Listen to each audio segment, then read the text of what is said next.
Hello दोस्तों, स्वागत है आपके अपने YouTube channel apex with Saurabh में। दोस्तों, इंग्लिश ग्रामर के अंतर्गत टेंस की क्लास जारी है। आज की क्लास में हम बात करने वाले हैं प्रेजेंट इंडेफिनिट यानी सिंपल प्रेजेंट टेंस के इंट्रोगेटिव सेंटेंस। प्यार साथियों, पिछले क्लास में हम सिंपल प्रेजेंट टेंस के नेगेटिव सेंटेंस के बारे में हम डिस्कस किया हुआ था। पार्ट 1 में प्रेजेंट इंडेफिनिट के पार्ट 1 में हमने अफर्मेटिव सेंटेंस और पार्ट 2 में नेगेटिव सेंटेंस। आज की क्लास पार्ट 3 में हम इंट्रोगेटिव सेंटेंस के बारे में डिस्कस करने वाले हैं। अगर पिछले वीडियोस को नहीं देखें तो आप प्लेलिस्ट में जाकर देख लें, उसका लिंक इस वीडियो के डिस्क्रिप्शन में भी मिल जाएगा। तो आइए देर न करते हुए स्टार्ट किया जाए। प्यारे साथियों, हेडिंग दे लीजिए, आप हेडिंग दे लीजिए सिंपल प्रेजेंट टेंस या प्रेजेंट इंडेफिनिट टेंस। हेडिंग दे लीजिए present indefinite tense, present indefinite tense. इसको सिंपल प्रेजेंट टेंस भी कहा जाता है, तो नोट कर लीजिए। आप ये भी नोट कर सकते हैं simple present tense, present tense, simple present tense भी कहा जाता है। तो प्रेजेंट इंडेफिनिट टेंस यानी सिंपल प्रेजेंट टेंस में आज हम बात करने वाले हैं इंट्रोगेटिव सेंटेंस के बारे में। इंटेरोगेटिव सेंटेंस, आप वीडियो को अंत तक जरूर देखिएगा। Interrogative sentence, interrogative sentence, interrogative sentence में देखा जाए इसको हिंदी में क्या कहेंगे तो प्रश्नवाचक वाक्य कहेंगे। प्रश्नवाचक वाक्य कहेंगे, इसको याद रखिएगा। प्रश्नवाचक वाक्य इसको हिंदी में कहते हैं। इंट्रोगेटिव सेंटेंस, इसमें ऐसे सेंटेंस जिसमें कि प्रश्न पूछने का काम किया जाता है। अब यहाँ सवाल है कि प्रश्न जो है दो तरह से पूछे जा सकते हैं। एक होता है उसका आंसर जो होता है जिसका मिलता है एस या नो टाइप में, और एक प्रश्न जो है उसका आंसर जो है WH टाइप में उसका क्वेश्चन किया जाता है। प्यारे साथियों, तो आइए देखते हैं कि इंट्रोगेटिव सेंटेंस की अगर बात किया जाए तो इसमें दो टाइप होते हैं। इंट्रोगेटिव सेंटेंस में एक टाइप होता है जिसको एस या नो टाइप कहते हैं, एस या नो टाइप कहते हैं, और एक सेंटेंस होता है जिसको कि WH टाइप कहा जाता है, WH टाइप कहा जाता है। इसको क्या कहते हैं, एस या नो टाइप कहा जाता है। बने रहिए, आप अंत तक बने रहिए। तो इंट्रोगेटिव सेंटेंस में दो टाइप हैं, एस या नो टाइप, और दूसरा है WH टाइप। आइए हम बात करें तो हेडिंग दे लीजिएगा, हेडिंग दीजिएगा एस या नो टाइप, एस या नो टाइप, एस या नो टाइप इंट्रोगेटिव, एस या नो टाइप इंट्रोगेटिव। तो प्यारे साथियों, एस या नो टाइप इंट्रोगेटिव की अगर हम बात करें तो यहाँ पे क्या है, इसके अंतर्गत कैसे पहचानेंगे, थोड़ा सा आइए एक एक पॉइंट को हम यहाँ नोट कर रहे हैं ताकि आप स्पष्ट रूप से, जो बच्चे बहुत ही वीक हैं इंग्लिश में टेंस बनाने में, वो भी इस बात को समझ जाएं। शॉर्ट में हम नहीं कुछ पढ़ाने वाले हैं, आराम से पढ़िए आप। एक एक पॉइंट को हम यहाँ लिखने वाले हैं, नोट करने वाले हैं। तो आइए देखते हैं इसके अंतर्गत क्या है एस या नो टाइप। देखिए, जब नोट करते जाइएगा, जब हिंदी का वाक्य, हिंदी का वाक्य, जब हिंदी का वाक्य क्या से प्रारंभ हो, क्या से शुरू हो, प्रारंभ हो, तो क्या से प्रारंभ हो, तो ध्यान से आप नोट करें भी, क्या से प्रारंभ हो तो उसकी मतलब क्या, उसकी मतलब क्या की, नोट कर रहा हूं यहाँ पे, उसकी यानी क्या की मुख्य अंग्रेजी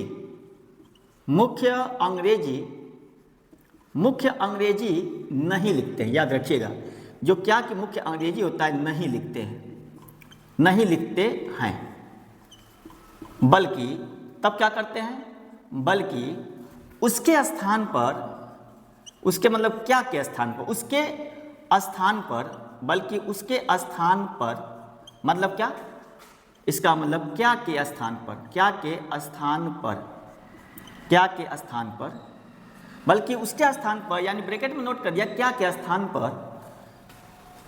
इस टेंस का मतलब क्या, प्रेजेंट इंडेफिनिट टेंस। इस टेंस का हेल्पिंग वर्ब, इस टेंस का हेल्पिंग वर्ब, इस टेंस का हेल्पिंग वर्ब क्या है, इस टेंस का हेल्पिंग वर्ब डू या डज को देखिएगा। जब हिंदी का वाक्य क्या से प्रारंभ हो तो उसकी यानी क्या कि मुख्य अंग्रेजी नहीं लिखते हैं, देख पा रहे हैं आप, बल्कि उसके स्थान पर यानी क्या के स्थान पर इस टेंस का हेल्पिंग वर्ब डू या डज का प्रयोग करते हैं, डू या डज का प्रयोग करते हैं, डू या डज का प्रयोग करते हैं। अब ये डू या डज का प्रयोग जो होगा, डू या डज का प्रयोग कर्ता के अनुसार, डू या डज का प्रयोग सब्जेक्ट के अनुसार करते हैं, सब्जेक्ट के अनुसार करते हैं। जी हाँ, सब्जेक्ट के अनुसार करते हैं।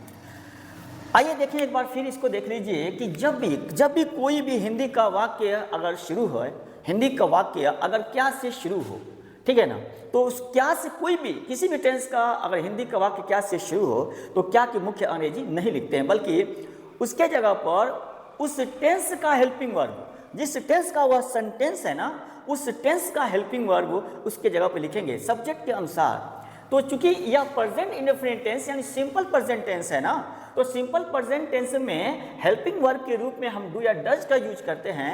इसी डू या डज को हम क्या के जगह पे लिखेंगे, तो क्या के जगह पे सब्जेक्ट के अनुसार लिखेंगे। अब यहाँ बतावेगा क्या ये डू किसके साथ लिखते हैं, डज किसके साथ लिखते हैं। आपको पता है पिछले क्लास में हम बताए हैं कि डू का यूज हम प्लूरल सब्जेक्ट के साथ करते हैं, जबकि डज का यूज हम सिंगुलर सब्जेक्ट के साथ करते हैं। याद रखिएगा। तो डू या डज का प्रयोग सब्जेक्ट के अनुसार करते हैं। उम्मीद है पॉइंट क्लियर हो गया होगा, ठीक है। ये रहा। इसके बाद एक पॉइंट और नोट कर लीजिए, करते हैं। उसके बाद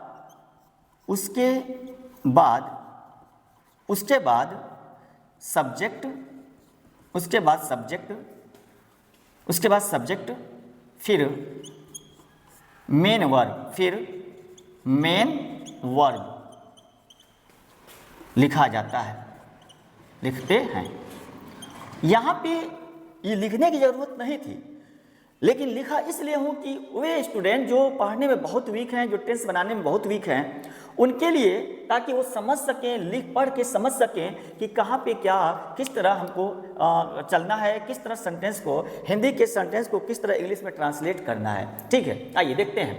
तो ये रहा पॉइंट, एक बार और देख लेते हैं। जब हिंदी का वाक्य क्या से प्रारंभ हो तो उसकी यानी क्या की मुख्य अंग्रेजी नहीं लिखते हैं, बल्कि उसके स्थान पर, यानी क्या के स्थान पर, याद रखिएगा, बल्कि क्या के स्थान पर इस टेंस का हेल्पिंग वर्ब डू या डज का प्रयोग सब्जेक्ट के अनुसार करते हैं। उसके बाद क्या नोट करेंगे, डू या डज के बाद क्या आएगा, उसके बाद सब्जेक्ट फिर मेन वर्ब लिखते हैं। उम्मीद है पॉइंट क्लियर हो गया होगा। तो आप इसका स्क्रीनशॉट ले लीजिए। तो इसका मैं स्ट्रक्चर दे दूँ, और स्ट्रक्चर देने के बाद सेंटेंस को देखा जाए किस तरह से ट्रांसलेट किया जाता है। ठीक है ना, वीडियो में अंत तक बने रहिएगा प्यार साथ, एक एक पॉइंट क्लियर होने वाला है। ठीक है, तो आप इसका स्क्रीनशॉट ले लें। आप उम्मीद है आप लोग स्क्रीनशॉट ले लिए होंगे। तो आइए इसका स्ट्रक्चर देखें।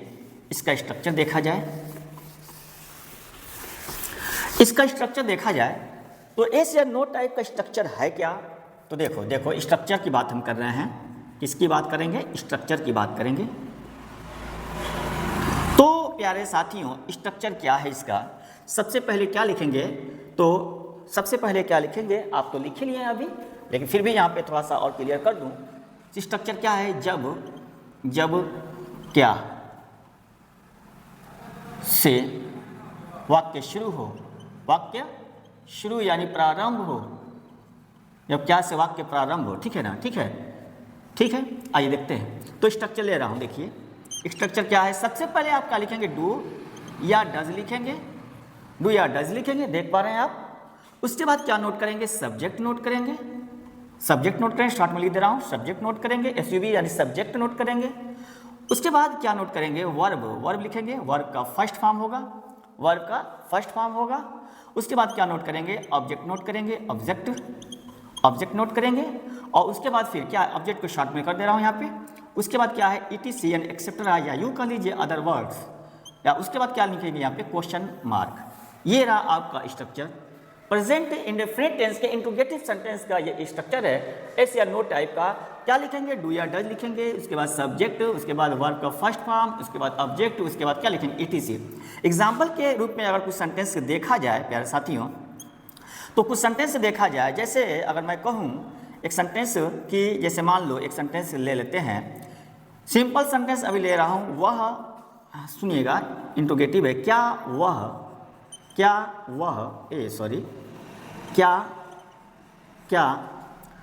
क्या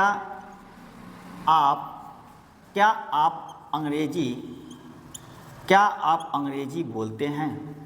सेंटेंस ले लूँ सिंपली, क्या आप अंग्रेजी बोलते हैं? सुनिए, आपके सामने सेंटेंस है, क्या आप अंग्रेजी बोलते हैं। देखिए सेंटेंस जो है हिंदी का सेंटेंस है, क्या से स्टार्ट हुआ है सेंटेंस, और ये सेंटेंस प्रेजेंट इंडेफिनिट टेंस का है। ये कैसे पहचानेंगे? पिछले क्लास में, पिछले वीडियो में हम बताए हैं कि प्रेजेंट इंडेफिनिट टेंस का पहचान क्या है कि क्रिया के अंत में, यानी उस हिंदी वाक्य का जो सेंटेंस है उसके अंत में ते है, ता है, ता है, ती है, ते है आता है। देखिए ये ता तेती आया है, और जिसमें ये ता तेती लगा है ना, ये क्रिया होना चाहिए, ये भी याद रखिएगा, ये क्रिया होना चाहिए। तो ये बोलना एक क्रिया है, एक्शन है। जी हाँ, तो इसको बनाइए। आइए इस स्ट्रक्चर के अकॉर्डिंग हम इसको ट्रांसलेट करें। तो क्या सेंटेंस स्टार्ट है, क्या का जो मुख्य अंग्रेजी, क्या के इंग्लिश तो होता है व्हाट ना, लेकिन व्हाट ना लिखिएगा। जी हाँ, व्हाट मत लिखिएगा, यहाँ पे लोचा हो जाएगा। जी हाँ, लोचा हो जाएगा, व्हाट मत लिखिएगा। अभी स्पष्ट हमने यहाँ पे नोट किया था, क्या लिखेंगे? तो डू या डज, इसमें से किसी एक को लिखेंगे। अब देखिएगा इसके बाद जो सब्जेक्ट आया, ध्यान सुनिए, इसके बाद जो सब्जेक्ट आया है ना, सब्जेक्ट आप है, आप पे इंग्लिश क्या होगा? यू होगा। अब यार साथी यू प्लूरल है ना, तो इसके अकॉर्डिंग क्या लिखेंगे? ये जो यू प्लूरल है तो हम क्या लिखेंगे? क्या की जगह पे डू लिखेंगे।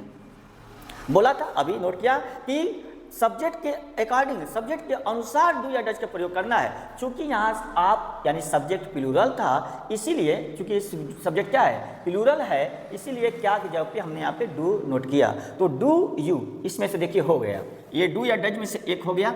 उसके बाद सब्जेक्ट हो गया, सब्जेक्ट भी हो गया। उसके बाद वर्ब लिखना है। वर्ब क्या है? बोलना। हाँ, लास्ट में जो होता है, हिंदी का जो वाक्य है इसमें इंग्लिश में ट्रांसलेट करते हैं तो सब्जेक्ट हेल्पिंग वर्ब लिखने के बाद ना तो उल्टा चला जाता है, इधर से चलते हैं। तो ये है बोलना, तो बोलना के इंग्लिश होता है प्यार साथियों स्पीक। क्या होगा? स्पीक। तो डू यू स्पीक, क्या स्पीक? वर्ब हो गया, स्पीक हो गया। ये ऑब्जेक्ट क्या है यहाँ पे? अंग्रेजी, यानी भाई साहब क्या बोलते हैं, तो क्या कहिएगा? अंग्रेजी। तो यहाँ पे क्या है? ऑब्जेक्ट के रूप में क्या लिखेंगे आप? इंग्लिश लिखेंगे। ये क्वेश्चन मार्क, अदर वर्ड इसमें है ना, ईटीसी नहीं है। ईटीसी का मतलब क्या? एक्सेप्टरा। ठीक है, उम्मीद है पॉइंट क्लियर हो गया होगा। तो डू यू स्पीक इंग्लिश, क्या आप इंग्लिश बोलते हैं? हाँ, एक एक पॉइंट नोट कर दीजिए, कलम कापी लेकर बैठ जाएं और एक एक पॉइंट, एक एक सेंटेंस बनाने की कोशिश करें। मैं वादा करता हूं कि एक एक पॉइंट, एक एक सेंटेंस आप आसानी से बना ले जाएंगे। वीडियो को अंत तक देखिएगा जरूर से, ठीक है। आइए देर ना करते हुए स्टार्ट किया जाए, आगे सेंटेंस लेकर चलें। तो आप इसका स्क्रीनशॉट ले लीजिए, ठीक है। आइए देखते हैं, एक और सेंटेंस लेते हैं, एक और सेंटेंस लेते हैं, एक सेंटेंस और लेंगे। जैसे मान लीजिए एक सेंटेंस और है, क्या क्या क्या वह क्या वह क्या वह क्या वह हिंदी क्या वह हिंदी जानता है? क्या वह हिंदी जानता है? क्या वह हिंदी जानता है? सुनिएगा, यहाँ पे सेंटेंस क्या से स्टार्ट हुआ है? लास्ट में ता है आया हुआ है, यानी ये प्रेजेंट इंडेफिनिट टेंस का सेंटेंस है। क्योंकि लास्ट में ता है आया है, और जिसमें ता लगा है ना बाबू, जिसमें ता लगा, ये क्या है? ये क्रिया है। देखिए, जानना एक क्रिया, एक्शन है। तो यहाँ पे क्या है? क्या से स्टार्ट किया है? देखिए, क्या के बाद ये वह आया है। वह चूंकि क्या है? ये सिंगुलर सब्जेक्ट है, ही होता है। इसकी इंग्लिश क्या होती है? ही होती है, ठीक है ना। तो सुनिए, ये चूंकि अब ये आपका ही ये है, और इसके साथ यानी सिंगुलर सब्जेक्ट के साथ क्या लिखेंगे? डू लिखेंगे, डज लिखें? जी हाँ, तो क्या लिखेंगे? डज लिखें। तो यहाँ डज लिख लीजिए, डज। सब्जेक्ट सिंगुलर था, इसीलिए क्या के नीचे क्या लिखा गया? डज लिखा गया। तो डज ही, ये दोनों में से एक हो गया, सब्जेक्ट हो गया। वर्ब क्या है? जानना। तो KNOW, नो मीन्स क्या होता है? जानना।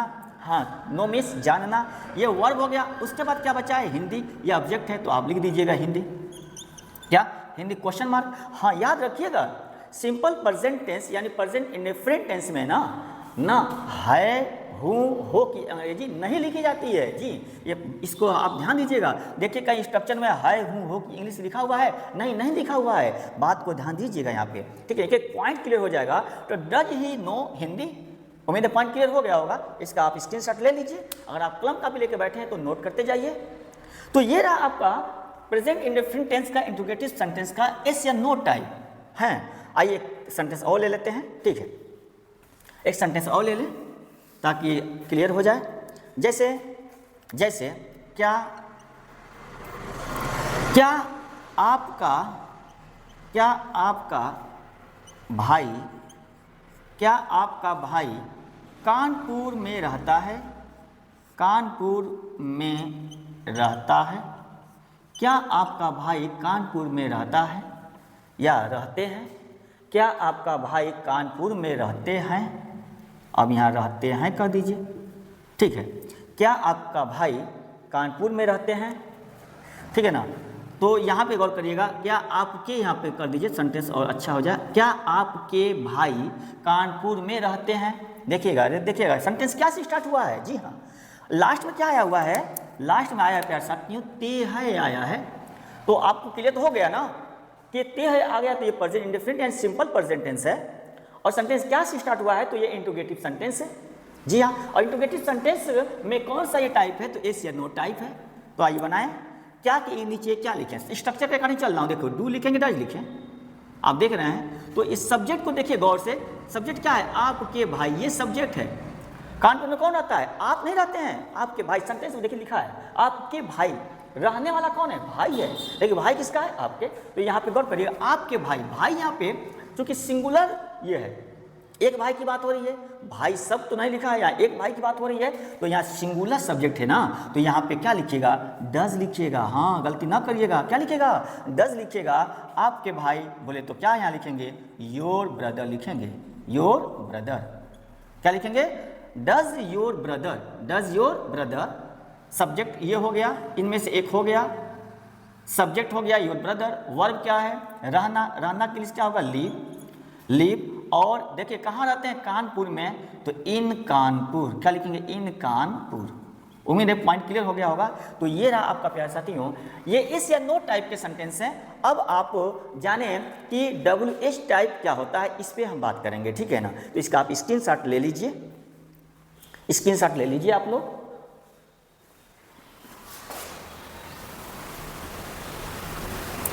जी हाँ, तो सब कुछ स्पष्ट दिख रहा है, आप लोग स्क्रीनशॉट ले लिए होंगे। तो अब हेडिंग दीजिएगा। अब हेडिंग दीजिएगा क्या? WH टाइप हेडिंग दीजिएगा। WH टाइप हेडिंग दीजिए। जी हाँ, अब हेडिंग दीजिए WH टाइप। तो प्यारे साथियों, WH टाइप की अगर बात करें, इसका हेडिंग दीजिए, ये वाला हेडिंग दीजिए। देखिएगा WH टाइप। WH टाइप स्पष्ट मैं यहाँ पे नोट करूँगा, भले ही वीडियो लंबा हो जाए, लेकिन आपको समझ में आना चाहिए। वीडियो लंबा हो लेकिन समझ में आना चाहिए, ठीक है। वीडियो को अंत तक जरूर देखिएगा, भले लंबा हो क्या से। तो देखिए WH टाइप में क्या है, इंट्रोगेटिव की बात करूं तो नोट करिएगा। जब लिख रहा हूं स्पष्ट, जब प्रश्नसूचक शब्द, प्रश्नसूचक शब्द, जो प्रश्नसूचक शब्द होते हैं, प्रश्नसूचक शब्द। प्रश्नसूचक शब्द का मतलब क्या, इसको देख लीजिए। प्रश्नसूचक शब्द मतलब क्या, तो इसको आप देखिए, कब, क्या, कहाँ, क्यों, कब, कहाँ, क्यों, कैसे, ठीक है ना। कौन, कैसे, सुनिएगा, कैसे। इंग्लिश अगर देखें तो इसका इंग्लिश क्या होता है? व्हेन, व्हाट, इसका है वेयर, इसका है व्हाई, इसका है हु, ये हाउ। तो देखो अगर हाउ को छोड़ दिया जाए तो सबका स्टार्टिंग WH से हो रहा है, WH से हो रहा है ना। इसीलिए इस इंट्रोगेटिव को ना WH टाइप इंट्रोगेटिव कहा जाता है। और ये सब के सब क्या हैं? ये सब के सब प्रश्नसूचक शब्द हैं, इनसे क्वेश्चन किया जाता है, ये प्रश्नसूचक शब्द हैं। इसीलिए मैं यहाँ पे प्रश्नसूचक शब्द नोट किया हूँ, ताकि आप देखिए, मैं यहाँ नोट कर दिया ताकि आपको ये ना क्लियर हो, ये आप ना कंफ्यूज रहे कि प्रश्नसूचक शब्द कौन कौन से हैं, ठीक है ना। तो नोट करते रहिए। जब प्रश्नसूचक शब्द हिंदी वाक्य के बीच में आए, हिंदी वाक्यों के बीच में आए। अब यहाँ थोड़ा सा समझने की कोशिश करिएगा। सर जी बीच का मतलब क्या? देखो मैं लिख दिया हूँ, नॉर्मली अगर देखा जाए, जनरली मैं यहाँ पे लिख दिया हूँ, जरूरी नहीं कि ना बीच में आए, ठीक है ना।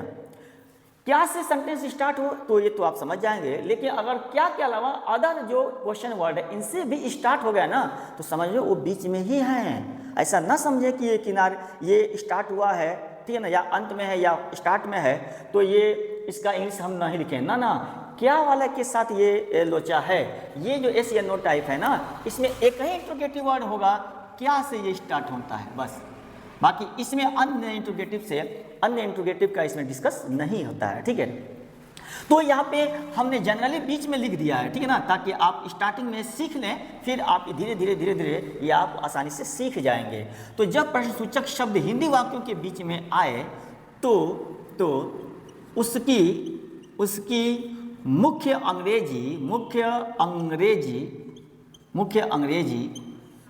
सबसे पहले लिखते हैं, उसकी मुख्य अंग्रेजी सबसे पहले लिखते हैं।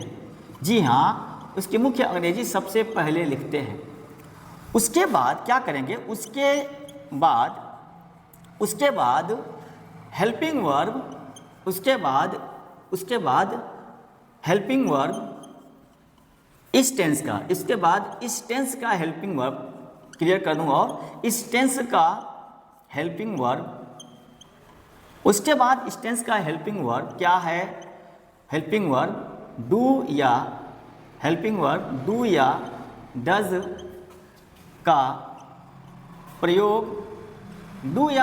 प्रयोग कर्ता के अनुसार यानी सब्जेक्ट के अनुसार, कर्ता यानी सब्जेक्ट के अनुसार करते हैं, सब्जेक्ट के अनुसार करते हैं। सुनिएगा, उसके बाद इस टेंस का हेल्पिंग वर्ब डू या डज का प्रयोग कर्ता यानी सब्जेक्ट के अनुसार करते हैं। फिर उसके बाद सब्जेक्ट लिखा जाता है, सब्जेक्ट और फिर उसके बाद सब्जेक्ट और वर्ब लिखा जाता है। जी हाँ, ये रहा आपका WH टाइप इंट्रोगेटिव। सुनिए, जब प्रश्न सुनिए एक बार और, जब प्रश्नसूचक शब्द हिंदी वाक्यों के बीच में आए तो उसकी मुख्य अंग्रेजी सबसे पहले लिखते हैं। उसके बाद इस टेंस का हेल्पिंग वर्ब लिखेंगे। इस टेंस का हेल्पिंग वर्ब क्या है, तो डू या डज है, डू या डज लिखेंगे, कर्ता के अनुसार लिखते हैं। फिर उसके बाद सब्जेक्ट लिखेंगे, और सब्जेक्ट के बाद क्या लिखेंगे, वर्ब लिखेंगे। उम्मीद है पॉइंट क्लियर हो गया होगा। तो आप इसका स्क्रीनशॉट ले लीजिए, नोट कर रहे हैं तो आप नोट कर लीजिए, वीडियो को पॉज करके आप नोट कर लीजिए। आइए देखें आगे, अब इसका स्ट्रक्चर लिया जाए तो आप WH टाइप का स्ट्रक्चर लिया जाए। स्ट्रक्चर देखते हैं क्या है इसका स्ट्रक्चर अगर हम बात करें तो WH टाइप का स्ट्रक्चर ले रहा हूं, ठीक है ना। स्ट्रक्चर लिया जाए तो स्ट्रक्चर क्या होगा, सबसे पहले क्या लिखेंगे, सबसे पहले क्या लिखेंगे, तो आप लिखिएगा WH मतलब क्वेश्चन वर्ड, ठीक है ना, WH लिखेंगे। उसके बाद क्या लिखेंगे, डू या डज लिखिएगा। आराम से पढ़िए, आराम से चल भी रहा हूँ, इतना स्लो चल रहा हूँ, उम्मीद है आपको समझ में आ रहा होगा। डू या डज लिखिएगा। उसके बाद क्या लिखिएगा, सब्जेक्ट। उसके बाद वर्ब का फर्स्ट फॉर्म लिखिएगा ना। उसके बाद ऑब्जेक्ट लिखना है। उसके बाद ETC यानी एक्सेप्टरा, और क्वेश्चन जो मार्क है उसको लिखना ना भूलिए, तो क्वेश्चन मार्क। तो WH डू या डज, सब्जेक्ट, वर्ब का फर्स्ट फॉर्म, ऑब्जेक्ट, ETC। आइए देखते हैं इस पे कुछ सेंटेंस देखा जाए। एग्जाम्पल अगर देखा जाए प्यारे साथियों, इसका एग्जाम्पल कुछ देख लिया जाए। सेंटेंस एग्जाम्पल जैसे आप कहाँ रहते हैं, या इस तरह कह लीजिए आप कहाँ से आते हैं, आप कहाँ से आते हैं। अक्सर ये सेंटेंस बोला जाता है, आप कहाँ से आते हैं। तो देखिए प्रेजेंट इंडेफिनिट टेंस है, इसलिए ते यहाँ आया है, ते है, तो आप कहाँ से आते हैं। देखिए इंट्रोगेटिव वर्ड बीच में आया, तो यहाँ पे इसकी इंग्लिश क्या है, इसकी इंग्लिश ये है आपका कहाँ की इंग्लिश क्या है प्यारे साथियों, देखिए आप देख रहे हैं वेयर। तो इसकी इंग्लिश सबसे पहले लिखिए, देखिए WH है, इसी की जगह पे क्या लिखना है, इस इंट्रोगेटिव वर्ड का इंग्लिश लिखना है, तो क्या लिखिएगा, वेयर लिखिएगा। वेयर के बाद क्या लिखना है, डू या डज लिखना है। अब डू या डज किसको लिखें, अब ये सब्जेक्ट बतावेगा। सब्जेक्ट सिंगुलर है तो डज लिखा जाएगा, सब्जेक्ट प्लूरल है तो डू लिखा जाएगा। तो इस टेंस में आप जो है, ये सब्जेक्ट है ना, यही ना मेन सब्जेक्ट है क्या यहाँ पे आप, तो ये आपका क्या है, प्लूरल है, इसलिए यहाँ पे क्या लिखा जाएगा प्यारे साथियों, डू लिखा जाएगा। और डू के बाद क्या लिखेंगे, तीसरे नंबर पे सब्जेक्ट लिखा जाएगा, हमने स्पष्ट लिखा था, ठीक है ना। तो वेयर डू यू सब्जेक्ट हो ये हो गया, इस पे से ये हुआ, सब्जेक्ट हुआ। वर्ब क्या है? आना, आना। कम माने आना। Where do you come? Where do you come? तो अब यहाँ से के इंग्लिश लिख दीजिए, where do you come from? Where do you come from? क्योंकि जहाँ से आ रहे हैं ना, कहीं कहाँ से आते हैं, तो जहाँ से आ रहे हैं उस जगह को, उस स्थान को आप छोड़ के आ रहे हैं। इसीलिए जब किसी स्थान को छोड़ा जाता है तो उस स्थान से पहले फ्रॉम लगा दिया जाता है। क्योंकि इस स्थान का नाम नहीं था तो इसीलिए केवल से लिखा था, तो फ्रॉम यहाँ पे नोट हो गया, ठीक है ना। तो आप यहाँ पे देख लीजिए, देख लीजिएगा।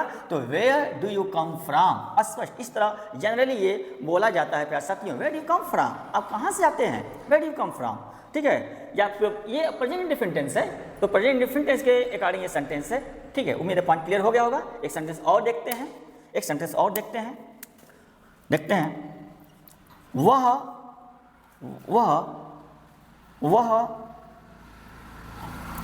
इस कार्य को क्यों, वह इस कार्य को क्यों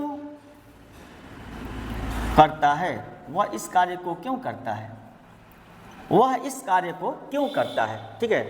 वह इस कार्य को क्यों करता है। तो देखो इस सेंटेंस में देखिएगा, मान ली कोई काम है कि वह इस काम को क्यों करता है, ठीक है। इस पे सेंटेंस देखिए, क्यों बीच में आया, क्यों बीच में आया, आया ना। इसके इंग्लिश सबसे पहले लिखना है, क्यों की इंग्लिश क्या है, यहाँ पे देखिए वाई लिखा हूँ, वाई। तो इसके इंग्लिश सबसे पहले लिखे ना वाई। अब इसके बाद क्या लिखेंगे, देखो स्ट्रक्चर के अकॉर्डिंग WH का इंग्लिश हो गया। डू या डज में से किसको लिखेंगे, अब तो सब्जेक्ट बताएगा ना। सब्जेक्ट यहाँ पे वह है, वह की इंग्लिश ही है, क्योंकि सिंगुलर है। तो यहाँ पे क्या लिखेंगे, ये यहाँ पे डज लिखा जाएगा। तो क्या लिखेंगे, वाई डज। अब सब्जेक्ट लिखिए तीसरे नंबर पे, why does he, why does he, why does he subject हो गया। अब वर्ब क्या है, करना, क्या है, करना। तो यहाँ पे क्या होगा, why does he do, why does he do, do माने करना। और यहाँ पे इस काम, ये एक साथ है ना, इसीलिए ये अलग हुआ और ये इसके साथ आ गया इस काम को। तो why does he do this work, why does he do this work, याद रखिएगा, why does he do this work, why does he do this work, ठीक है, ठीक है। उम्मीद है पॉइंट क्लियर हो गया होगा। तो ये रहा आपका इंट्रोगेटिव सेंटेंस, क्या नाम है, WH टाइप। बात करेंगे और सेंटेंस हम बनावेंगे प्यार साथियों, पहले एक एक पॉइंट को समझ तो लीजिए, ठीक है। तो आप इसका स्क्रीनशॉट ले लीजिए, अगर नोट करें तो नोट कर लीजिए। तो ये रहा प्रेजेंट इंडेफिनिट टेंस का इंट्रोगेटिव सेंटेंस। इसके बाद जो थर्ड नंबर का सेंटेंस आता है, ये तीसरा सेंटेंस है। ये किस नंबर का सेंटेंस है, ये तीसरे नंबर का सेंटेंस है। फर्स्ट नंबर पे कौन आता है, अफर्मेटिव, सेकेंड नंबर पे निगेटिव, ठीक है, और थर्ड पे इंट्रोगेटिव लेते हैं। और इसके बाद फोर्थ पे आएगा interrogative and negative sentence, interrogative and negative sentence. तो जनरली टेंस में इस तरह सेंटेंस 4। तो आइए दोस्तों देखते हैं, उम्मीद है आप लोग स्क्रीनशॉट ले लिए होंगे। तो प्रेजेंट इंडेफिनिट टेंस का इंट्रोगेटिव एंड नेगेटिव सेंटेंस देखेंगे। आपने present indefinite and simple present tense का इंट्रोगेटिव देखा। अब यहाँ पे इंट्रोगेटिव के बाद एक सेंटेंस होगा इंट्रोगेटिव एंड नेगेटिव। इसका मतलब ये कि इंट्रोगेटिव के साथ साथ उसमें नेगेटिव भी रहेगा, यानी नकारात्मक सेंटेंस भी रहेगा। जैसे मैं कहूँ कि क्या तुम खाना नहीं खाते हो, क्या आप स्कूल नहीं जाते हो, आप स्कूल क्यों नहीं जाते हो, ये क्या है, इंट्रोगेटिव के साथ साथ क्या है, नेगेटिव भी है। आइए देख लें, मैं यहाँ नोट कर लिया हूँ ताकि वीडियो बहुत लंबा ना हो सके। तो आप देख पा रहे हैं इंट्रोगेटिव एंड नेगेटिव सेंटेंस। इसको आपको पता है कि इंट्रोगेटिव दो टाइप का होता है, एक है एस या नो टाइप और एक क्या है, WH टाइप होता है। एस या नो टाइप में स्ट्रक्चर आइए देखें, स्ट्रक्चर क्या है, जब हिंदी का वाक्य क्या से शुरू, ये बात ध्यान दीजिएगा, जी हाँ ये बात ध्यान दीजिएगा, जब हिंदी का वाक्य क्या से शुरू हो, जब क्या से शुरू हो तो आप क्या कहेंगे, सबसे पहले हेल्पिंग वर्ब डू या डज लिखेंगे, इस टेंस का हेल्पिंग वर्ब डू या डज लिखेंगे। उसके बाद आप सब्जेक्ट नोट करेंगे और जस्ट इसके बाद सब्जेक्ट के बाद नॉट होगा। हाँ, अगर बोलचाल में देखा जाए तो ये जो नॉट है सब्जेक्ट के बाद न करके पहले लिखेंगे, लेकिन शॉर्ट फॉर्म में लिखेंगे, ठीक है। लेकिन अभी आप समझें, आगे इस पर हम डिस्कस करेंगे। तो सब डू या does plus subject plus not, verb का first form object plus ETC। जैसे एक सेंटेंस आपके सामने देखिए एक सेंटेंस है, क्या वह सुबह में नहीं टहलता है। सेंटेंस देखिए क्या से स्टार्ट हुआ है और लास्ट में ता है, यानी ये present indefinite and simple present tense का सेंटेंस है। तो आप यहाँ क्या कहेंगे, क्या हुआ सुबह में नहीं टलता है, तो क्या की जब क्या होगा, डू या डज में से किसी एक को यहाँ पे रखेंगे। क्योंकि सब्जेक्ट ही सिंगुलर है, इसीलिए यहाँ पे क्या लिखेंगे, यहाँ पे हम डज लिखेंगे, क्या लिखेंगे, डज। डज होगा, कोई दिक्कत यहाँ पे? डज ही लिखे जाएंगे, क्या होगा? Does he. डज ही सब ये हो या डू या डज में से डज हो गया, सब्जेक्ट हो गया ही, उसके बाद क्या लिखेंगे? नॉट लिखेंगे, डज ही नॉट। ठीक है, वर्ब क्या है? टहलना। टहलना वॉक मीन्स क्या होता है? टहलना होता है, तो क्या यहाँ लिखेंगे? Walk, WALK walk. वॉक सुबह में in the morning, walk in the morning, walk in the morning. तो ये रहा आपका ये सेंटेंस, देखिएगा ध्यान से, does he not walk in the morning. Point clear हुआ? आगे देखते हैं। अगला है स्ट्रक्चर कि टाइप 2 का स्ट्रक्चर देखिए, WH टाइप कहते हैं इसको। इसका स्ट्रक्चर क्या है कि जब प्रश्नसूचक शब्द जो है ना, प्रश्नसूचक शब्द बीच में आ जाए, ये आमतौर पे बस मैं यहाँ नोट कर दिया बीच में, आप समझ जाएंगे जब टेंस बनाना सीख जाएंगे तो आप समझ जाएंगे, टेंशन ना लें। तो यहाँ पे प्रश्नसूचक शब्द मतलब अभी आपने देखा what, where, why, who, when, ये सब क्या है? इंट्रोगेटिव वर्ड्स हैं, प्रश्नसूचक शब्द हैं। अगर ये आए बीच में तो इनकी मेन अंग्रेजी देखिए, सबसे पहले क्या लिखेंगे? WH लिखेंगे, और WH के जस्ट बाद क्या होगा? डू या डज यानी हेल्पिंग वर्ब। तीसरे नंबर पे सब्जेक्ट है, ध्यान दीजिएगा, ध्यान दीजिए, तीसरे नंबर पे सब्जेक्ट है। उसके बाद नॉट होगा, वर्ब का फर्स्ट फॉर्म, ऑब्जेक्ट ETC। आइए देखें, जैसे तुम सुबह में क्यों नहीं टहलते हो, यहाँ एक सेंटेंस है, तुम सुबह में क्यों नहीं टहलते हो, तो क्या होगा यहाँ पे? क्या होगा? देखिए इंट्रोगेटिव वर्ड यही है, इसको हम पहले लिखेंगे, क्योंकि क्या होगा? वाई होगा, वाई, वाई। उसके बाद देखिएगा ये आपका WH हो गया, डू या डज में किसी एक को लिखना है, क्योंकि ये तुम क्या है? ये प्लूरल है, तो यहाँ पे क्या लिखेंगे? डू लिखेंगे। उसके बाद तीसरे नंबर पे सब्जेक्ट लिखा जाएगा। देखिए स्ट्रक्चर में तीसरे नंबर पे सब्जेक्ट है, तीसरे नंबर पे, तो why do you not, why do you not, subject हो गया। वर्ब का फर्स्ट फॉर्म क्या? टहलना। वाई डू यू नॉट, देखिए why do you not walk in the morning, आप सुबह में क्यों नहीं टहलते हैं? In the morning. Why do you not walk in the morning, ये रहा आपका सेंटेंस। तो प्रेजेंट इंडेफिनिट टेंस यानी सिंपल प्रेजेंट टेंस का ये आपका आपने देखा किस तरह इसको ट्रांसलेट करते हैं। प्यारे साथियों, उम्मीद है आपको पॉइंट समझ में आया होगा। तो आज की क्लास में प्रेजेंट इंडेफिनिट टेंस यानी सिंपल प्रेजेंट टेंस के बारे में हमने बताया, इंट्रोगेटिव सेंटेंस के बारे में बताया, और यहाँ पे आपने इसको आप स्क्रीनशॉट ले लीजिए, एक एक पॉइंट देखिए। अगले क्लास में हम बात करेंगे किस तरह सेंटेंस को लेकर आएंगे, लो लेवल से लेकर थोड़ा सा हाई लेवल का सेंटेंस लेकर आएंगे, ताकि आप उसको बनाएं, ट्रांसलेट करें। ठीक है, तो ये रहा आपका प्रेजेंट इंडेफिनिट टेंस का सेंटेंस। ठीक है, तो मिलते हैं अगले क्लास में। Thanks for watching.